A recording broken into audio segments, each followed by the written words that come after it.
nuestra historia.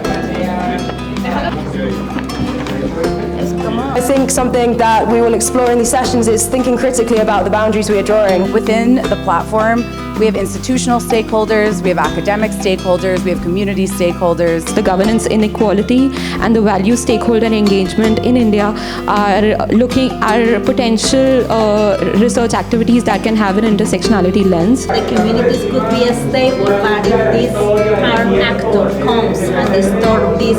Talk about the 4 different areas. It doesn't have to go on there because I think we already covered some of the water values dimensions. This will have an impact on this one. So pollution have a negative impact on this one. It's an influence. To develop near to 500